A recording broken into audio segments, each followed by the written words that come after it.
নরিন, নরিন,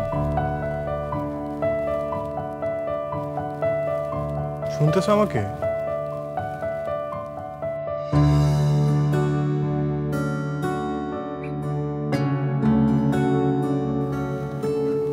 কারে খুঁজতেছো তুমি? পাপা, পাপা কোথায়? শ্বশুর আব্বা সে যে কই সেটা তো আমিও জানি না। সেই যে আমরা বাইর হইছি, তারপর তারে আর এই বাড়িতে দেখি নাই। দুইবার ফোনও করছিলাম, কিন্তু তার ফোন বন্ধ দেখায়। আমার কি মনে হইতেছে জানো, লোকটা বোধহয় আবার তার আশ্রমে চলে গেছে। না না, কি বলো এসব তুমি? ঠিকই কই, লোকটা খুব দুঃখ পাইছে আমাদের কাছ থেকে, বিশেষত তোমার কাছ থেকে। নিজের মাইয়া হইয়া তুমি তারা যেই অপমানটা করছো, এরপর যদি সে সব কিছু ছাইরা ছুঁড়া দিয়া বিভাগী হয়ে যায়, তাইলে তারা সত্যি দোষ দেয়া যায়? তুমি কও।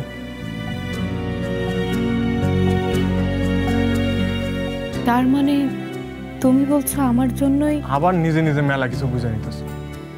আমি তো নিজে থেকে কিছু কইতাছি না, যেটা ঘটছে সেটাই কইতাছি। তুমি আজ তার লগে যে এইভাবে কথা বলছো, এটা মোটেও ঠিক হয় নাই। শোনো, তোমার একটা কথা কই, আপন মানুষ ভালোবাসা ছাড়াও পাশে থাকতে পারে, কিন্তু অপমান নিয়া পারে না। তুমি যদি আপন মানুষে সম্মান দিতে না পারো, তাইলে একদিন দেখবা পাখি ঠিক উইরা গেছে। তুমি তো দেখছি শুধু আমারই দোষ দেখছো।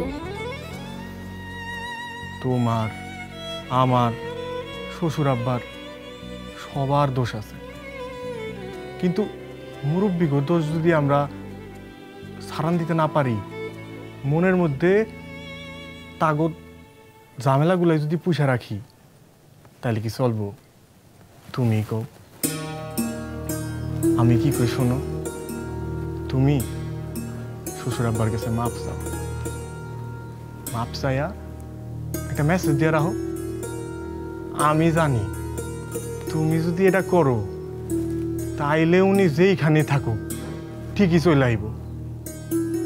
কি পারবা না একটা মেসেজ দিতে? ক্যারেক্টার ট্রেট যেগুলো বোঝা যায় না পারফরমেন্সের ক্ষেত্রে, যখন ঢুকছেন সে অ্যাটিটিউডটা বোঝা যাচ্ছে না। বিশেষ আসলেন কিছুটা রাখলেন ওখানে, তারপরে একটা মানুষ ঘুমিয়ে আছে না কি আছে, কিছু মনে আছে কি কোনো পিস? জি স্যার। একটু করে দেখাবেন ফিজিক্যালি, একদম অ্যাক্টেড আউট, শুধু ডায়লগ বলবেন না প্লিজ। ওকে? আমি ছিলাম হ্যামলেট, সমুদ্র তীরে দাঁড়িয়ে আমি তরঙ্গমালার সঙ্গে কথা বলেছি। আবোল তাবোল যত সব, আমার পেছনে সারা পৃথিবীর ধ্বংসাবশেষ। একটা রাষ্ট্রীয় অন্ত্যেষ্টিক্রিয়ার ঘণ্টাধ্বনি বেজেছিল। হত্যাকারী বিধবা, যুগল দম্পতি, সভাসদেরা অল্প পয়সায় কেনা শোক চিৎকার করতে করতে রাজকীয় সবজনের পেছন পেছন মন্থর পায়ে হেঁটে এসেছিল। এখন যে পারফরমেন্সটা করলেন, আপনি হ্যামলেট ছিলেন। ইয়েস। এবং আমার দেখে আপনাকে ভীষণ বিশ্বাসযোগ্যভাবে হ্যামলেটই মনে হয়েছে। That's my pleasure. কিন্তু আমি যখন আপনার স্ক্রিনের যে পারফরমেন্সটি দেখেছিলাম, সেখানে আমি আপনাকে দেখেছি, কিন্তু আমি চরিত্রটাকে দেখিনি। ওইটাও আমি ছিলাম না। হি ওয়াজ সুজন, যে গ্রামের একটা ছেলে, কে একটু হাবাগোবা। কিন্তু আমি সুজনকে দেখিনি। আমার মনে হচ্ছিল আপনি একটু আঞ্চলিক ভাষায় কথা বলার চেষ্টা করছেন, কারণ সুজনের অনেকগুলো জায়গা ছিল যেখানে মানে অনেক কিছু করা যেত। খুব মনে হচ্ছিল যে খুব সারফেস লেভেলে প্লেন, একটু আঞ্চলিক ভাষায় কথা বলে যাচ্ছেন আপনি। আমি সুজনকে দেখতে পাইনি, কিন্তু একটু আগে আমি হ্যামলেটকে দেখতে পেয়েছিলাম। Thank you. আপনার ফেসে যেটা আপনি যেহেতু